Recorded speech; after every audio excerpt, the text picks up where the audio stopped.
ሰላም ጤና ይስጥልን የተወደዳችሁና የተከበራችሁ ውድ የዚህ ዩቲዩብ ቻናል ቤተሰቦች እንደምን አላችሁ? በያላችሁበት ሰላማችሁ ይብዛልን እያለን እንግዲህ በአብርሃምና በሩታ ዙሪያ አዳዲስ ነገሮች ተሰምተዋል። እሱን የማጋራችሁ ይሆናል። እንግዲህ ውድ ቤተሰቦቼ ከሀገር ቤት የተሰማ አዲስ ዜና አለ። ከቡታጅራ ጋሽዬ ዝምታቸውን ሰብረዋል። እንግዲህ በዚህ ዙሪያ የምናችሁ ነገሮች እንግዲህ አሉኝ። ጋሽዬ ምን አሉ? ይህንን ነገር በዛሬው ቪዲዮአችን ታደምጡታላችሁ። እንዲሁም ዳኒ ሮያል እንግዲህ አዲስና የማይገመት ነገር አድርጓል። እንግዲህ ዳኒ ምን አደረገ? ሩታ ጋር ሄዶ እንግዲህ አንዳንድ ነገሮችን ፈጽሟል። እነሱ ነገሮች ምንድናቸው የምነግራችሁ ይሆናል። ታዲያ ለዚህ ዩቲዩብ ቻናል አዲስ የሆናችሁ ሰብስክራይብ ማድረጋችሁን እንዳትረሱ፣ እንዲሁም ሀሳብ አስተያየት ካላችሁ ኮመንት ላይ ያስቀምጡልኝ።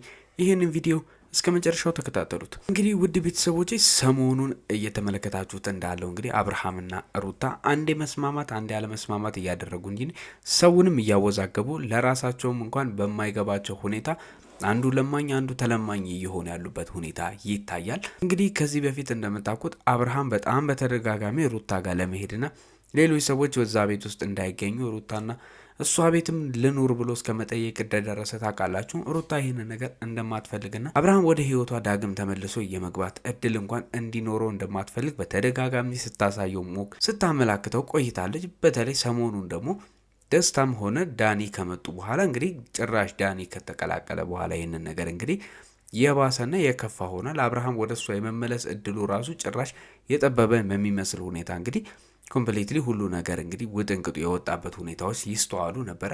ታዲያ እነዚህ ልጆች እንግዲህ ብዙ ነገሮቻቸው እየተገመቱ አይደለም። አንዳቸው የሆነ ጥፋትን ካጠፉ በኋላ እንግዲህ ተመልሰው በምን መንገድ እንደተሻሻለ አይታወቅም እየተባለ እንግዲህ ድጋሚ አንደኛው ይቅርታ ጠያቂ ይሆናል፣ ድጋሚ ደግሞ ሌላኛው ይቅርታን አልቀበልም የሚሉበት ሁኔታዎች እየተፈጠሩ ይገኛሉ። ምናልባት ይሄ ነገር እንግዲህ ብዙ ሰዎችን በጠየቅነው መሰረት ሀሳባችሁን እንደገለጻችሁልን ከሆነ በትላንትናው ቪዲዮ ላይ ፕሮግራሙ ላይ አብርሃምና ሩታ በመገናኘታቸው ምናልባት የዛ ነገር አጀንዳ ማስቀየሻ ሊሆን ይችላል እየተባለ እየተወራ ይገኛል። ነገር ግን እውነታውና እንግዲህ በገሃድ ያለው ነገር ሩታና አብርሃም አሁንም ቢሆን የታረቁበት ሁኔታ የለም፣ የተስማሙበትም ሁኔታ የለም። አብርሃም ይህንን ነገር እንደማይፈልገውና ድጋሚ ወደ እሷ ህይወት መግባቱ ለሱ ጉዳት እንጂ ምንም አይነት ጥቅም እንደማያስገኝለት ልክ እንደዚህ ከዚህ በፊቱ እንግዲህ ሩታ እንዳደረገችው ዛሬም በህይወቴ ላይ ትጫወትብኛለች ብሎ እንግዲህ ስጋት እንዳለው በተደጋጋሚ እየገለጸ ከሄርሜላ ጋር አዲስ ህይወት ለመጀመር እንግዲህ ዳርዳርታ ላይ እንዳለን በዛው ፍንጭ እየሰጠን ይገኛል። ውድ ቤተሰቦቼ ታዲያ ከዚህ አንጻር ሩታ እየሄደች ያለችበት መንገድ እንዴት በድንገት ሀሳቧን እንደዚህ ልትቀይር ቻለች? ምንስ ብታገኝ ነው? ምን ቢሰማት ነው ሩታ ይህንን ነገር ልታነሳ የቻለችው?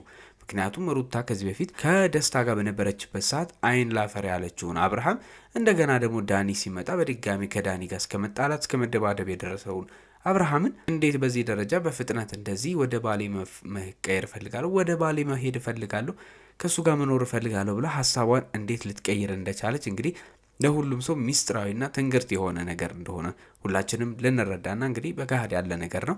ታዲያ አብርሃም ይህንን ነገር በማድረጉ ከባድ ትችት ደርሶበታል። በተለይ የሩታን ጥያቄ አለመቀበሉና ወደ ትዳሩ ለመመለስ አለመፈለጉ በጣም ከቤተሰቡ ትልቅ ትችትን እያስተናገደ ይገኛል። ምክንያቱም እንደምታውቁት ቤተሰቦቹ በተደጋጋሚ አብርሃም ወደ ሩታ እንዲመለስ የማያደርጉት ጥረት የለም። በጣም ብዙ ጊዜ ኤፍሬምም ሆነ ጋሽዬ እንግዲህ አብርሃምን እየጎተጎቱት ይገኙ ነበረ። ነገር ግን አብርሃም አሻፈረኝ ብሎ የእነሱንም ነገር አልሰማም ሲል ነበር። በእርግጥ በቤተሰቦቹ ያን ያህል የሚባል ጫና ባይደረግበትም ነገር ግን እነሱ በሆነ መጠንም ቢሆን መናገራቸውና መወትወታቸውን አላቆሙም እስከ ዛሬ ድረስ። ታዲያ አብርሃም ይህንን ውሳኔ ከወሰነ በኋላ ታዲያ ከቤተሰብ እንዴት ትዳርህን ረግጠ ትሄዳለህ? ዳግም ለምንድን ነው ያልተመለስከው? ብለው ጋሽዬ በጽኑ ተቆጥተውታል። እንግዲህ አብርሃምን ውድ ቤተሰቦች ከሀገር ቤት እንግዲህ ከአብርሃም ጋር በተነጋገሩት የስልክ ግንኙነት እንግዲህ አስፈላጊ ከሆነ እኔ እዛው መጥቼ ሽማግሌ እሆናቸዋለሁ፣ አሁኑኑ ተመልሰ ሄደ ሩታ ቤት እንድትገባ እፈልጋለሁ፣ ይህንን ነገር ሄደ ማስተካከል አለብህ ብሎ እንግዲህ ጋሽዬ በጣም ማስጠንቀቂያ ሰጥተውታል። እስከ ዛሬ ድረስ ምንም ነገር አልተናገርኩም፣ ይሄን ያህልም ጫና የፈጠርኩበትን ነገር የለም፣ ብዙ ነገሮችን አይቻለሁ፣ ሩታ ጋም ጥሩ ነገር አለ እያልኩ አይደለም፣ ነገር ግን ይህንን ነገር ማስተካከል አለብህ፣ እንደ አባት የመመክርህን ነገር የምትሰማ ከሆነ የምታከብረኝ ከሆነ ሩታ ጋር ሄደ ይህንን ነገር አስተካክል እያሉ እንግዲህ ጋሽዬ አብርሃምን በጣም እንደተቆጡት መረጃዎችን ደርሶናል። ውድ ቤተሰቦቼ ጋሽዬ አብርሃምን በጣም ተቆጥተውት እንግዲህ ማስጠንቀቂያ ሰጥተውት እንዳስፈላጊነቱ እኔ አዲስ አበባ ድረስም ልመጣ የምችልበት ሁኔታዎች አሉ። ይህንን ነገር እኔ ከመምጣቴ በፊት አስተካክለ ነገሮችን ሁሉ እንደሚገባው ቦታ አሲዘን ልጠብቀኝ ይገባል ሲሉ እንግዲህ ተናግረውታል። ወደ ቤተሰቦቼ እንግዲህ የማይታሰብና የማይገመት ነገሮችን እያደረገ ይገኛል። በተለይ ሰሞኑን በሩታ ህይወት ከገባ በኋላ እንግዲህ ብዙ ነገሮችን አዳዲስ ነገሮችን እየፈጠረ ከሩታ ህይወት መውጣት የማይፈልግና ከሩታ ህይወት ውስጥ መውጣትን ከዚህ በኋላ የማይታሰብ እንደሆነ ወደ እሷ የገባው ዳኒ እንግዲህ ዳግም ማንም ሊያስቆመውና ሊያስወጣው የሚችል ምንም አይነት ኃይል እንደማይኖር እየተናገረ የሚገኝ ነው። እንግዲህ ሁላችንም እንደምናውቀው ዳኒና አብርሃም እንግዲህ ከዚህ በፊት ከሩታ ጋር በነበረው ነገር ትልቅ ቂም ያላቸው ሰዎች እንደሆኑ ይታወቃል። ታዲያ ከዚህ የተነሳ እንግዲህ ዳኒ ድጋሜ የመጣው ምናልባት አብርሃምን ለመበቀል ይሆን ይችላል ብለው ሰዎች እንግዲህ መላምትም እያስቀመጡ ያሉ ሰዎች ይገኛሉ። ታዲያ እውነተኛ ሚስጥሩ ምንድን ነው? ዳኒ በዚህ ደረጃ ሩታን እስከዛሬ ድረስ ምንም ነገር ሳይል ቤተሰቦቿ ጋር ሆና በተቸገረችበት ሰዓት እንዲሁም አሁን ባለችበት ሁኔታዎች ውስጥ ምንም ሳይናገር ዛሬ በድንገት መጥቶ ከዚህ በኋላ ያሉትን ችግሮችሽን ሁሉ አብሬሽ የምጋፈጠው እኔ ነኝ፣ ችግርሽን የምጋራሽ እኔ ነኝ ሊል የቻለበት ምክንያቶች በእውነት ለሩታ ስላሰበላት ነው ወይንስ ያሉትን ክፍተቶችና ከአብርሃም ጋር ያላትን መራራቅ ተጠቅሞ አብርሃምን ለመበቀል ነው የሚሉ ጥያቄዎች እየተነሱ ይገኛሉ በሰፊው።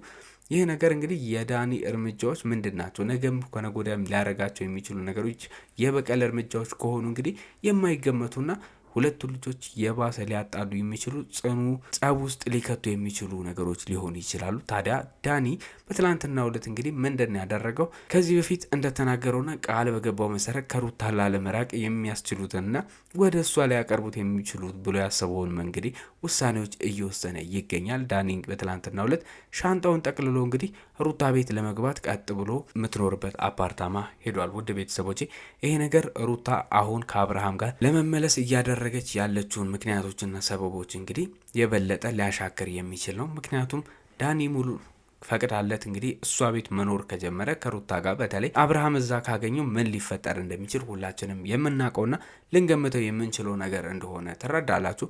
ታዲያ ዳኒ ይሄ ነገር ምንም ያሳሰበው አይመስልም። በተለይ በትናንትናው ዕለት እንግዲህ ሩታ ወደ አብርሃም እመለሳለሁ ከባሌ ጋር መኖር እፈልጋለሁ ብላ ከተናገረች በኋላ የዳኒ ደግሞ ይህንን ነገር ማድረግ ያንን እየተመለከተ ምን አይነት ክፍተቶችን የበለጠ ሊያሰፋና በእነዚህ ልጆች መሀል ያለውን ለሽማግሌ እንኳን አዳጋች ልጆቹን ለማስታረቅም ሆነ እነዚህ ልጆች ለማስማማት እንግዲህ በጣም አስቸጋሪ ሊያደርገው ይችላል። አብርሃም ይህንን ነገር ልጁን ለማየት በድንገት በሄደበት ሰዓት ቢመለከት ብዙ ነገሮች ሊፈጠሩ እንደሚችሉ ታውቃላችሁ። ታዲያ እነዚህ ነገሮች በምን መንገድ ታይተው እንግዲህ ሩታ ዳኒን በምንም ተአምር ወደ ሴቷ ታስገባለች ተብሎ አይገመትም። ነገር ግን ሩታም ንዴት ውስጥና ስሜታዊነት ውስጥ ነበረች።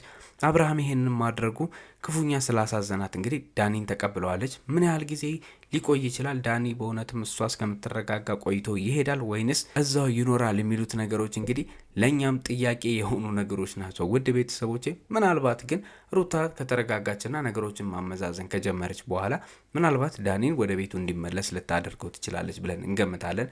ምክንያቱም ከዛ በኋላ ሊፈጠሩ የሚችሉት ነገሮች የከፉና እንግዲህ የማይመለሱ ጸቦችን ሊያስነሱ የሚችሉ ነገሮች ስለሆኑ በተለይ ሩታ እንግዲህ እንደ ቤተሰብ ፍላጎትና እንደሚወዷቸው ኦዲየንሶች ፍላጎት እንግዲህ ታረቁ የሚባለውን መልካም ዜና ለመስማት ይሄ ውሳኔዋ ግድና አስፈላጊ እንደሆነ ሁላችንም የምናምነውና ምክራችንን በዚሁ አጋጣሚ የምንለግሰው ይሆናል። ውድ ቤተሰቦቼ ለዛሬ ያስኩላችሁ መረጃዎች እነዚህን ይመስሉ ነበር። ለዚህ ዩቲዩብ ቻናል አዲስ ከሆናችሁ ሰብስክራይብ ማድረግ እንዳትርሱ።